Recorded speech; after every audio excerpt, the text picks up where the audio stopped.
Hello जो students welcome back a new video पे ए video आप दशम श्रेणी pre board exam 100% real question general science विज्ञान डिस्कसन करवा तेनाली वीडियो शेष देखिए जदि आपने बर्तमान आसुँच सब्सक्राइब करके बेल आइकन ऑल सेट करदे कहीं यहीपरी समस्त वीडियो देखापी ओके आपणकर प्रथम क्वेश्चन अच्छे क विभाग बहुत देखा देखिए ओके क विभाग ख विभाग एक गोटे देखी ना तो शेष देखिए सब क्वेश्चन पाइबापी प्रथम क्वेश्चन अच्छा आपणकर विद्युत स्रोतर तापन क्षमता क्या कहुए एक परिवाही विद्युत स्रोत परिवाहित हेले जो ताप सृष्टि हुए तापाई H equal to I square R3 सूत्र को प्रमाण कर ओके तो और अच्छे आपणकर जे फ्लेमिंगर दक्षिणास्त नियम को लेख यह द्वारा जो यंत्र कार्य करे चित्र का कार्य विषय वर्णना कर यह द्वारा क्यों यंत्र कार्य मैंने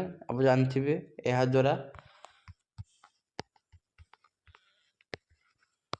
जेनेरेटर कार्य करता है ओके लिखे नेक्स्ट वीडियो मु आर सब आंसर वीडियो नहीं आसमी केवल ये वीडियो आम क्वेश्चन देखी निंटू जदि आप आंसर पाई बहुत भल कथा ठीक अच्छे कि सब आंसर मुझे टेलीग्राम पठेबी टेलीग्राम ग्रुप लिंक डिस्क्रिप्शन में अच्छी जब आप जॉइन हो जाते सब जॉइन हो जाते ओके से ग्रुप रे सब क्वेश्चन विथ आंसर सब PDF विथ फोटो पठे रोची आपको हेल्पफुल हम जमी ओके तब दिन क्वेश्चन अच्छे आप आधुनिक पर्याय नियम लेख प्रति पर्याय बामरू डाण को गले ओके बामरू डाण को गले परमाणु आकार ह्रास पाई था ओके आप कौन ऊपर तलू गले ऊपर तलू आसले परमाणु आकार वृद्धि होता है ओके बाम डाण मैंने ह्रास पाई था और ऊपर तलू आसने वृद्धि होता है ओके कहीं होता है उदाहरण देखिए वर्णन करेंगे यहाँ 4 मार्क अच्छी और क्वेश्चन अच्छे धातु परिष्करण कौन वैद्युत विसर्जन पद्धति किभली भाव धातु को शोधन कराए चित्र सहित वर्णना कर लिखे ओके सरला तार क्वेश्चन अच्छी अच्छी समस्त प्रश्न उत्तर दियो जे हाँ गोटे क्वेश्चन 3 मार्क लेखा एक उत्तल लेंस वर्धन वर्धन परिवर्धन ओके परिवर्धन हूँ -1 हेले रश्मिचित्र साहाय्य वस्तुर अवस्थिति और प्रतिबिंबर अवस्थिति अर्थ वस्तु दूरता वस्तु उच्च हाँ सग्रचर प्रदान कर ओके उदाहरण नहीं करेंगे आप ओके तो और अच्छी आप 15 सेंटीमीटर दूरता फोकस द्वारा विस्तृत ओके फोकस दूरता अच्छी आप 15 सेंटीमीटर ओके उत्तर दर्पण 10 सेंटीमीटर दूर वस्तुटी रहिले दर्पण द्वारा सृष्टि होता प्रतिबिंब स्थिति आकृति और प्रकृति ओके स्थिति आकृति और प्रकृति निर्णय करेंगे ओके यहाँ बही क्वेश्चन अच्छे देखिए इजी क्वेश्चन अच्छे आपंकर तापर अच्छे क्वेश्चन आप गोटे 5 ओम हिटर रे 2 घंटा पर्यंत परिपथ को 16 एम्पियर विद्युत परिभाग कले हिटर सृष्टि होता चापर परिमाण केते ओके इजी अच्छी कि और अच्छी निर्मल आकाश में बन नील आकाश दिशा कहीं एटा बहुत इजी अच्छे ओके आप चाहिए से करेंगे ओके क्वेश्चन कौन अच्छी आपन अच्छे धातव ऑक्साइड जो धातु पाइबापी कार्बन विजारण पद्धति परिवर्तन विस्तारण प्रतिक्रिया अवलंबन कराए कहीं लिखे उदाहरण सह ओके एटा आप तृतीय विषय आसी धातु धातु अधातु विषय ओके धातु अधातु विषय आसी क्वेश्चन टी देखने और अच्छे विद्युत संयोजन क्या कहुए मैग्नेशियम क्लोराइड जो किपर भाव विद्युत संयोजन गठन कर उभय परमाणु इलेक्ट्रॉन संरचना सो इलेक्ट्रॉन डॉट और क्रॉस जो चिन्हन कर दौर लिखे ओके यहाँ इजी से आप लिखिपारे यहाँ कि आप चाहिए एटा लिखिपारे आप जो इच्छा लिखे इजी लिखे तो और आपंकर समस्या प्रश्न उत्तर दियो एल्युमिनियम सहित कपर क्लोराइड प्रतिक्रिया समस्त समीकरण प्रदान कर ओके एल्युमिनियम क्लोराइड सहित कपर क्लोराइड ओके देखिए विघटन प्रतिक्रिया संज्ञा लिखे संज्ञा लिखे यही प्रतिक्रिया निम्न रासायनिक समीकरण प्रदान करेंगे ओके यार बहुत इजी अच्छे ओके इजी बहुत अच्छी आप चाहिए यहाँ करेंगे कि आप चाहिए ऊपर पारे এটা কিন্তু ବହୁତ ଇଜି ଅଛି ଆପଣଙ୍କ ବିଜ୍ଞାନ ପ୍ରତିକ୍ରିୟା। ଏହାର ପ୍ରଥମ ବିଷୟ ଅଛି ରାସାୟନିକ ସମୀକରଣ ରାସାୟନିକ କ'ଣ ସେଇଟା ବିଷୟରେ ଅଛି ପ୍ରଥମ ବିଷୟରୁ।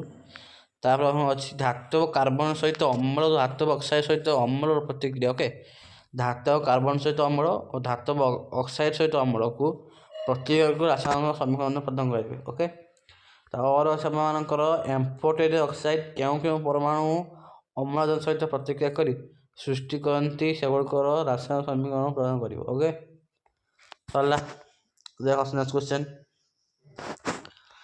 ମେଣ୍ଡେଲେଭଙ୍କ ପର୍ଯ୍ୟାୟ ସାରଣୀର 2 ସଫଳତା ଓ 2 ବିଫଳତା ଲେଖିବେ।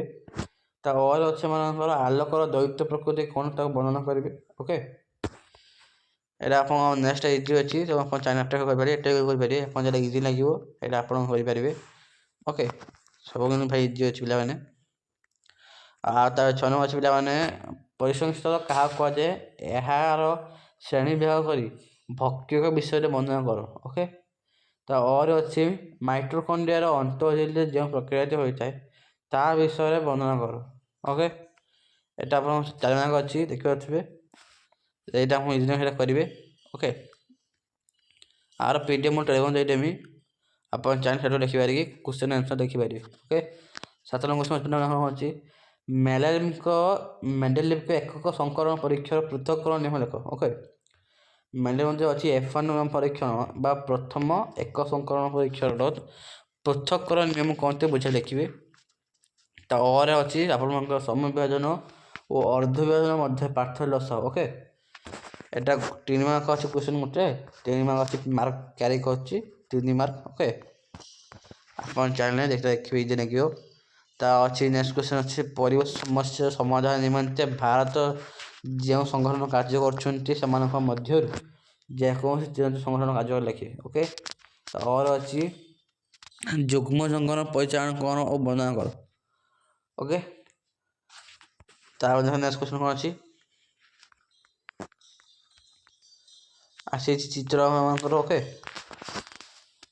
ADH ବିଷୟରେ ବର୍ଣ୍ଣନା କରନ୍ତୁ କିମ୍ବା ଅର ଅଛି ସ୍ପଞ୍ଜ ଜେମ୍ୟୁଲ ନାମାଙ୍କ ଚିତ୍ର ପ୍ରଦାନ କରି ବର୍ଣ୍ଣନା ଅଛି ଅନାବଶ୍ୟକ। ଏଟା ଖାଲି ଚିତ୍ର କାଟିବେ। ଓକେ, ଚିତ୍ର କାଟିବେ କିନ୍ତୁ ବର୍ଣ୍ଣନା କରିବା ଦରକାର ନାହିଁ, ଏଠି ବର୍ଣ୍ଣନା ବହୁତ ଦେଇନାହିଁ। ଓକେ, ଚିତ୍ର କାଟିବେ। ଓକେ, ସରିଗଲା। ହଁ, ଆମେ ନେକ୍ସଟ କ୍ୱେଶ୍ଚନ୍ ଅଛି ଆପଣଙ୍କର ସମସ୍ତ ପ୍ରଶ୍ନକୁ ଉତ୍ତର ଦିଏ ଯେ N ପ୍ରକାର ସିଲିକନ୍ କିପରି ସୃଷ୍ଟି ହୋଇଥାଏ। ଓକେ, N ପ୍ରକାରର ସିଲିକନ୍ କିପରି ସୃଷ୍ଟି ହୋଇଥାଏ। ତା ଅରେ ମଧ୍ୟ ଅଛି ତାପଗତି ବିଜ୍ଞାନର ନିୟମ ବି ଲେଖିବ। ଓକେ, ଏଟା ଆପଣଙ୍କ 2 ମାର୍କ ଅଛି, ଆପଣଙ୍କ 2ଟି କ୍ୱେଶ୍ଚନ୍ ଦେଇଛି 4 ମାର୍କ ଲେଖା, ଆପଣ ଲେଖିବେ। ଅଛି ସେକେଣ୍ଡ ଅଛି ଅଗ୍ନାଶୟରେ ଥିବା ସମସ୍ତ ପ୍ରକାରର କୋଷର ନାମ ଲେଖି ପ୍ରତ୍ୟେକରୁ କେଉଁ ପ୍ରକାର ହର୍ମୋନ କ୍ଷୟ ହୋଇଥାଏ ତାହା ଲେଖିବା ସହିତ କେଉଁ ହର୍ମୋନଟି ଶରୀରରେ ରକ୍ତ ପରିମାଣ ରଖେ ତାହା ଲେଖିବେ। କିମ୍ବା ଅର ଅଛି ରକ୍ତ ସଞ୍ଚାଳନ ସହ କେତେ ପ୍ରକାର କପାଳ ସଂଶ୍ଳିଷ୍ଟ ପ୍ରତ୍ୟେକ ନାମ ଲେଖି ସେଗୁଡ଼ିକର ଅବସ୍ଥିତି ଲେଖିବେ। ଓକେ, ଆପଣ ସେକେଣ୍ଡଟା ଇଜି ଅଛି, ଆପଣ ଚାହିଁଲେ ଲେଖିପାରିବେ। ଓକେ, ପରିବହନ ସଞ୍ଚାଳନ ବିଷୟରେ ଆସିଛି ଆପଣଙ୍କ କ୍ୱେଶ୍ଚନ୍ଟା। ସେକେଣ୍ଡ କ୍ୱେଶ୍ଚନ୍ ଅଛି ଆପଣଙ୍କର ଆମ ଶରୀରର ଥିବା ଅଧିଜୀବକ ସୁରକ୍ଷା ପ୍ରଣାଳୀ ଅଙ୍ଗ କୁହାଯାଏ କାହିଁକି ଲେଖିବେ। କିମ୍ବା ଅର ଅଛି ଜେଜୁନମ ଓ ଇଲିୟମ କେଉଁ ପ୍ରକାର ଖାଦ୍ୟ କେଉଁ ଅବସରରେ କେଉଁ ବସ୍ତୁ କାହାର ଉପସ୍ଥିତିରେ ପଚନ କ୍ରିୟା ପରେ ହୋଇଥାଏ ତାହା ଲେଖ। ଓକେ, ଫାର୍ଷ୍ଟ ଆନ୍ସର ଇଜି ଅଛି, ଏ ଲେଖିପାରିବେ ଆପଣ। ଓକେ, ତାପରେ କ୍ୱେଶ୍ଚନ୍ ଆପଣଙ୍କ କ'ଣ ଅଛି ଆମ ଶରୀରରେ ରେଚନ ଅଙ୍ଗ ସଂସ୍ଥା ପୁନଃ ଶୋଷଣ କ'ଣ ଲେଖିବେ। ଓକେ, ଆମ ଶରୀରରେ ରେଚନ ସଂସ୍ଥାର ପୁନଃ କ'ଣ ଲେଖିବେ। କିମ୍ବା ଅର ଅଛି ଏମିବା ଅନୁକୂଳ ପରିବେଶର ବିଭାଜନ ଅପେକ୍ଷା ପ୍ରତିକୂଳ ପରିବେଶର ଜନନ କାହିଁକି ଅଧିକ କ୍ଷତିକାରକ ଲେଖିବେ। ଓକେ, ସରିଗଲା। ଏତିକି ଥିଲା ଆପଣଙ୍କ କ୍ୱେଶ୍ଚନ୍ ସବୁ 100% ରିଅଲ୍ କ୍ୱେଶ୍ଚନ୍ ଉଇଥ୍ ଆନ୍ସର୍ ସହ ଦେଖିନେଲା ଆମେ ପିଲାମାନେ। ଆଉ PDF ମୁଁ ଟେଲିଗ୍ରାମ ପଠେଇ ଦେଉଛି ଏବେ, ଆପଣ ଚେକ୍ କରି ନିଅନ୍ତୁ।